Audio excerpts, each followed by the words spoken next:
12 बार से ज़्यादा अलग अलग एग्जाम्स में फेल होना, जहाँ पर लोग हिम्मत तो छोड़ दे कि अरे क्या ही फर्क पड़ता है, क्यों तैयारी करें। तो एक सवाल मेरा ये है कि फेलियर से ओवरकम कैसे करें। बहुत सारे बच्चे हैं पेपर देने जाते हैं, फेलियर्स उनको भी मिलता है। कुछ लोग ये कहते हैं सिलेबस कंप्लीट नहीं है तो इसलिए नंबर नहीं आ रहे, और कुछ लोगों को लगता है यार सिलेबस तो कंप्लीट है फिर नंबर क्यों नहीं आ रहे। तो मेरे को किसी से आगे नहीं निकलना, मेरे को बस अपने आप को रॉन्ग प्रूफ करना है कि हाँ भाई मैं ये कर सकता हूँ। किसी से भी अपने आप को कंपेयर मत करो। 8 दिनों की इस भारी भरकम नुकसान में भी मानसिक नुकसान जो कि ज़्यादा हुआ, ठीक है, उस नुकसान में भी अपने आप को रिकवर करके पूरे भारत में ऑल इंडिया रैंक 1 लेकर के आ गए। तो एक बार जोरदार तालियों के साथ स्वागत करिए सभी बच्चों का। सबसे पहले all India rank 1 Manish Kumar, जो कि आगे बैग लटकाए आ रहे हैं, और पीछे all India rank 3 Aryan Bhadauria. पूरे भारत में जहां पर 30 से 35 लाख बच्चे सीपीओ का फॉर्म भरते हैं, वहां पर पहले स्थान पर आना, ठीक है खुश रहो, पहले स्थान पर आना अपने आप में खुश रहिए। पहले स्थान पर आना, दूसरे स्थान पे आना, तीसरे स्थान पे आना अपने आप में एक बहुत बड़ी बात हो जाती है। और अभी तो ट्रेनिंग पे ये गए भी नहीं है, बट पहले से ही ये तीनों के तीनों पक्के दोस्त हो चुके हैं। कल ही बात कर रहे थे शायद गोवा जाने की, है ना? है बहुत बढ़िया, तो बढ़िया है। बाकी आप लोग का मंच आप संभालिए, यकीन मानिए इन्होंने बहुत मेहनत की है और सबकी कहानी बहुत प्यारी प्यारी है। मैं ऑनलाइन में कई बार ये बता चुका हूँ, तो मुझे लगता है कि जनरली यहाँ जितने लोग बैठे हैं वो ऑनलाइन तो फॉलो करते ही करते हैं, तो वहां से देख लिया होगा, लेकिन बहुत लोगों को नहीं पता है। तो जैसे इनका नाम है मनीष, जिन्होंने पूरे भारत में सीपीओ 2024 में रैंक 1 प्राप्त किया है। इनका नाम है आर्यन, जो पूरे के पूरे भारत में ऑल इंडिया रैंक 3 प्राप्त किए सीपीओ 2024 में।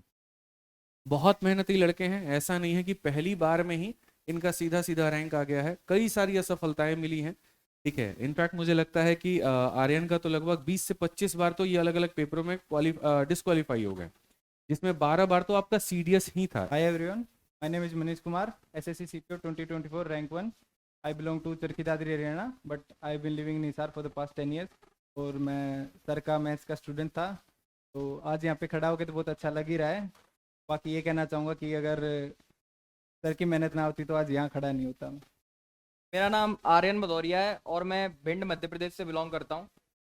मेरा एसएससी सीपीओ 2024 में ऑल इंडिया रैंक 3 आया है और मैं सर के पहले या दूसरे वीओडी बैच का स्टूडेंट हूँ। अगर आप लोगों को कुछ भी मतलब डाउट है या कुछ भी सवाल है, तो मुझे लगता है कि टाइम बहुत कम है, वो आप पूछ सकते हैं। किसी का भी अगर कोई भी सवाल है तो पढ़ाई से रिलेटेड है, हाँ, कोई भी गर्ल्स का भी बॉयज़ का भी सवाल है, खड़े होकर के अपने जगह से पूछ सकते हो, किसी के भी मन में सवाल है तो। हाँ बताइए, क्या पूछ रहे थे आप? इन्होंने कहा कि हम ये जानना चाहते हैं कि आप लोग का टॉपर लोग का शेड्यूल क्या होता है, कैसे पढ़ाई करते हो। कौन जवाब देगा दोनों में? शेड्यूल मेरा ऐसा रहता था कि पहले मैं एक प्लान करता था। जैसे सपोज मेरे पास 6 मंथ्स का टाइम है, तो उस 6 महीने में मेरे को जो जो एग्जाम टारगेट करने हैं मैं उसकी एक नोट बनाता था कि भाई ये एग्जाम टारगेट करने हैं, IBSEIO करना है, CGL करना है, CPO करना है। देन मैं अपने 6 मंथ्स को उसी टारगेट के हिसाब से प्लान करता था। फिर उस 6 मंथ्स को भी मैं ब्रेक कर लेता था कि भाई एक महीने के अंदर इतना सिलेबस कंप्लीट होना चाहिए, दूसरे महीने में इतना सिलेबस होना चाहिए, तीसरे में इतना होना चाहिए, इतने इतने मॉक टेस्ट लगाए होने चाहिए, मेरे को रिवीजन मेरा प्रॉपर चलना चाहिए। और उस एक महीने को भी मैं ब्रेक करता था कि भाई एक महीने में मेरा दिन वाइज ये शेड्यूल है। तो मैं एक छोटी डायरी रखता था, उसमें मैं अपना डेली का शेड्यूल रखता था कि भाई ये वाले टारगेट्स मेरे को कंप्लीट करने हैं। जैसे जैसे वो टारगेट्स कंप्लीट होते जाते थे मैं उसको कट करते जाता था, एंड देन नेक्स्ट डे का शेड्यूल एक रात सोने से पहले। और कुछ लोगों को लगता है यार सिलेबस तो कंप्लीट है फिर नंबर क्यों नहीं आ रहे। वहां पर कुछ कहते हैं कि मॉक टेस्ट करो, तो कुछ कहते हैं सिलेबस करो, जो कि इनका कॉमन डाउट रहता है। हालांकि मैं आंसर देता हूँ, पर मैं चाहता हूँ कि आप लोग आंसर दो कि क्या करना चाहिए जब मार्क्स हमारे मॉक में स्टक कर जाए तो। मार्क्स एक बार तो स्टक करते हैं जब एक बार सिलेबस पूरा आ जाए। सिलेबस पूरा नहीं है तो नंबर आएंगे ही नहीं, लेकिन एक बार सिलेबस भी पूरा हो गया तब भी नंबर नहीं आ रहे, मतलब कमी है आपके रिवीजन में। उसको जैसे जैसे आप दोबारा रिवाइज करोगे, उसके बाद मॉक टेस्ट लगाओगे, प्रॉपर एनालिसिस करोगे कि मैं कहाँ कमी रह रही है, कैलकुलेशन में गलती है इसीलिए मिस्टेक कर रहा हूँ, वहाँ से बढ़ेंगे मार्क्स। एक बार तो सबके स्टक करते हैं। इनका सवाल है मॉक एनालिसिस कैसे करें। सिंपली ये देखना है कौन सा क्वेश्चन गलत हुआ है। अब जैसे आपने 2-3 मॉक्स लगाए, सभी में अगर उसी टॉपिक से क्वेश्चन गलत हो रहा है तो आपको उस पूरे टॉपिक को रिवाइज करने की जरूरत है। अगर आपको ये लगता है कि क्वेश्चन गलत हुआ, कैलकुलेशन की वजह से गलत हुआ, तो आपको कैलकुलेशन पे वर्क करना है। अगर आपको ये लगता है कि सिली मिस्टेक हुई है, तो अगली बार से क्वेश्चन को पूरा पढ़ना है। अब जैसे क्या होता है, क्वेश्चन को कंप्लीट नहीं पढ़ते, मेरी भी आदत थी जल्दी करना है, उसके चक्कर में क्वेश्चन कंप्लीट नहीं पढ़ता था। अब कुछ क्वेश्चन की स्टेटमेंट ऐसी ट्रिकी होती है कि उसमें पूछा होता है कि नोट, अब नोट नहीं पढ़ते बच्चे, उसके चक्कर में पूरा क्वेश्चन गलत हो जाता है। तो सिली मिस्टेक तो ऐसे करनी है। इंग्लिश को स्ट्रॉन्ग कैसे करें? इंग्लिश में अब मेन तो दो ही पार्ट है, ग्रामर और वोकैब सेक्शन। ग्रामर वाली होगी आपको कंटिन्यूसली रिवाइज करना है। वोकैब में ये है, अब जैसे वोकैब करने का मेरा तरीका क्या था, मैं तो याद करता था निमोनिक से। अब उसमें भी क्या करना है, जैसे आप अगर डेली के 10 वर्ड्स याद कर रहे हो, उसमें क्या करना है, आज आपने 10 वर्ड्स याद किए, कल अगले 10 वर्ड्स याद करने हैं, लेकिन उससे पहले पिछले 10 वर्ड्स को रिवाइज करना है। अब इसी को 5 दिन तक कंटिन्यू रखना है। जो 5 दिन के बाद पहले 10 है उनको छोड़ दो, ऐसे अगले 10 करते जाओ, वो रिटेन भी होंगे, वो याद भी होंगे, उनको आप भूलोगे भी नहीं। ग्रामर के लिए तो यही है, नोट्स बनाओ अपने, रिवाइज करते रहो, ग्रामर हो जाती है लगभग सभी की। और प्रीवियस ईयर से अपना प्रैक्टिस करते रहो कंटिन्यूसली। जैसे एक ओवरऑल मैं आपको बताऊं कॉम्प्रिहेंशन को लेकर के, कभी भी कॉम्प्रिहेंशन आपकी बेहतर कब होती है, जो अपने रीडिंग हैबिट्स को बढ़ाते हैं। ज़रूरी नहीं है कि तुम द हिंदू का ही न्यूज़पेपर लेके चलो, इंडियन एक्सप्रेस ही उठा लो, ठीक है, या एडिटोरियल से ही शुरुआत करो। आप जैसे इन्होंने कहा कि आप 30 क्लास की, 7वीं क्लास की, 8वीं क्लास की, किसी भी क्लास की इंग्लिश की किताब से पहले शुरुआत करो, उसकी बेसिक अंडरस्टैंडिंग को लेकर के आओ, और धीरे धीरे धीरे धीरे धीरे धीरे जब तुम लेवल बढ़ाते जाओगे अपना, तो धीरे धीरे कॉम्प्रिहेंशन भी तुम्हें समझ में आएगा। इंग्लिश में भी बड़ी अजीब कहानी है, कुछ लोगों को पढ़ना अच्छा आता है तो बोलना नहीं, कुछ को बोलना अच्छा आता है तो लिखना नहीं, और कुछ बढ़िया व्हाट्सएप पे इंग्लिश में धाकड़ मैसेज टाइप कर देंगे, लेकिन जब बात आएगी बोलने की तो वहां पर वो नहीं हो पाएगा। ठीक है, आपको अपने पेपर के लिए समझना है कि क्या आपको अच्छा बोलना आना चाहिए या आपको अच्छा लिखना आना चाहिए, दोनों में कुछ नहीं चाहिए। आपको अच्छा पढ़ना आना चाहिए और उसको इंटरप्रेट करके समझना आना चाहिए। तो रीडिंग के ऊपर में काम करो, राइटिंग के ऊपर में काम मत करो, स्पोकन के ऊपर में काम मत करो, वो एक्स्ट्रा स्किल है, बाद में काम आएगा। रीडिंग पे जितना जितना फोकस कर सकते हो उतना फोकस करो। जैसे मनीष के यहाँ जब मैं गया हुआ था तो वहां पर गए, पापा की तस्वीर लगी हुई थी। 28 फरवरी को पापा का निधन हो जाता है और 8 मार्च यानी 8 दिनों के अंदर में सीपीओ का इनका मेंस का पेपर होता है। पापा की अभी 13वीं भी नहीं बीती है सोचो, और 8 दिनों के अंदर में मेंस का पेपर है। और वैसे सिचुएशन में आप समझिए कि इस लड़के ने कितना अपने दिमाग के ऊपर में कामनेस दिखाई होगी, कितना अपने आप को कंपोज्ड किया होगा, कितना अपने आप को बैलेंस किया होगा।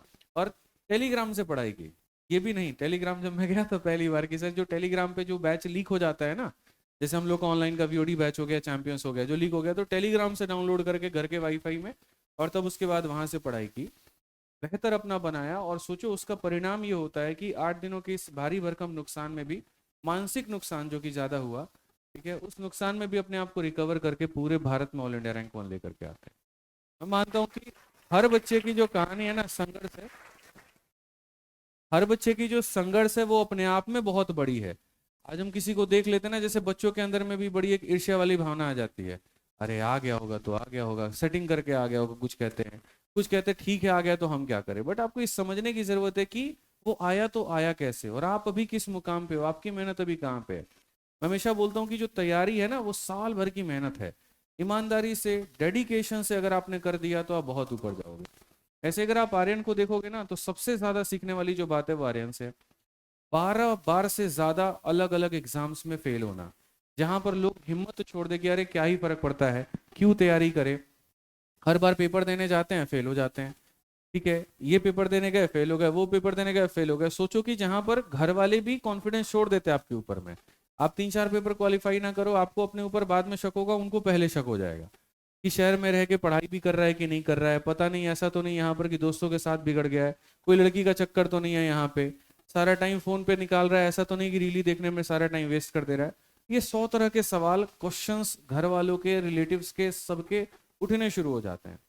लेकिन उसके बाद अभी ये पहले एलडीसी में, सीएचएसएल में जॉब कर रहे हैं, और एलडीसी में का एमपी में ही पोस्टेड हो ना अभी, ठीक है, 12th में सीएचएसएल का पेपर होता है, एलडीसी की पोस्ट होती है, ये एलडीसी के पोस्ट से सीधा सीपीएम ऑल इंडिया रैंक 3 लेकर के आए, नौकरी करते हुए, वहां से तैयारी करते हुए। सोचो, तो असफलताएं बहुत सारी रही, लेकिन उसके बाद सफल किया। तो एक सवाल मेरा ये है कि फेलियर से ओवरकम कैसे करें। बहुत सारे बच्चे हैं पेपर देने जाते हैं, फेलियर्स उनको भी मिलता है, तो how to overcome from failure, ये बताओ एक बार। सर सबसे पहले तो जब फेलियर आता है तो बुरा तो बहुत लगता है कि यार कि क्या हो गया, ये इतनी मेहनत की थी फिर भी रिजल्ट नहीं आया। बट सर क्या होता है ना, जब घर पे आए तुमने देखा भाई बैठे तुम, रोया भी हूँ सर मैं इस पूरे प्रोसेस में, मैंने बहुत बुरा भी फील किया है, लोगों के बहुत ताने भी सुने हैं, घर वालों तक के भी थोड़े बहुत ताने सुने हैं। बट फिर मैं ये देखता था कि यार अब मेरे पास ऑप्शंस क्या हैं, मैं क्या कर सकता हूँ इससे आगे। तो सर मैं जब देखता था पीछे मुड़ के तो मेरे पास कुछ नहीं था। मैंने कहा कि यार मेरे पास यही चीज़ है, इस फेलियर से बस मैं यहाँ से जो पॉजिटिव चीज़ ले सकता हूँ वो ये है कि मेरी क्या क्या गलतियाँ की मैंने इस पूरी चीज़ में, तो उन गलतियों को सर मैं बस कट आउट करता था अपनी अगली बार में। गलतियाँ सर जैसे मैंने देखा कि मैं दोस्तों के साथ टाइम ज़्यादा दे रहा हूँ, तो सर मैं उसको थोड़ा कट आउट करने की कोशिश करता था। मैं देखता था सर कि फ़ोन पे ये वाला ऐप है, इसको मैं ज़्यादा यूज़ कर रहा हूँ, मैं उसको थोड़ा कट आउट करने की कोशिश करता था। तो जैसे जैसे फेलियर्स मिलते गए वैसे वैसे मैं उन चीज़ों पे इंप्रूव करता गया, और सर एक टाइम के बाद तो बुरा लगना मेरे को ही बंद हो गया था। जब मैं एसएसबी में जाता था, फेल हो गया, देन मैं वापस आ रहा हूँ तो मेरे को भी लगता था ठीक है यार, वही तो बोलेंगे, वही सेम चीज़ 2 बार सुन रखी है और तीसरी बार सुन लेंगे, कुछ वो नहीं है। तो सर मैंने ये मैं अपना माइंडसेट बना के चलता था। और फिर सर यही कि बस सर मेरा मेरा जो मेन पूरी प्रोसेस में जो मैंने मेरे हिसाब से मेरे से सीखने वाली बात सबसे ज़्यादा है वो ये है कि जब एक बार कहीं मूसली में सर दे दो ना कि भाई ये काम करना है, तो बस करना है, बस ये जिद बना लो कि भाई ये काम को नहीं करूँगा तो कुछ नहीं है। किसी से भी अपने आप को कंपेयर मत करो, तुम्हें किसी से भी आगे नहीं निकलना है, किसी से तुम पीछे नहीं हो। मनीष का सिलेक्शन 1-1.5 साल में हुआ है। देव जो भाई है वो 6-7 महीने सर पढ़ा है, उसमें उसका सिलेक्शन हुआ है। मेरा सिलेक्शन जब जाके मेरे को सेटिस्फेक्शन हुआ मेरा 6 साल में हुआ है। तो मेरे को किसी से आगे नहीं निकलना, मेरे को बस अपने आप को रॉन्ग प्रूफ करना है कि हाँ भाई मैं ये कर सकता हूँ। उस चीज पे बस अपना ध्यान रखना है। किसी को मत देखो कि भाई इसका हो गया उसका हो गया, मेरा लेट हुआ, मेरे को इतना टाइम लग रहा है, घर वाले ये बोल रहे हैं, बहुत सी चीजें आएंगी माइंड में। बट प्रिपरेशन प्रिपरेशन वाली चीजें आसान है, इन चीजों को टैकल करना मुश्किल है। अगर घर वालों का सपोर्ट है, आप सब तो यहाँ पर आए हो तो ऑब्वियस सी बात है घर वाले सपोर्ट कर ही रहे होंगे। घर वालों का सपोर्ट है प्लस तुम्हारी खुद की डेडिकेशन है, तो मेहनत करते रहोगे तो अल्टीमेटली रिजल्ट आएंगे ही आएंगे।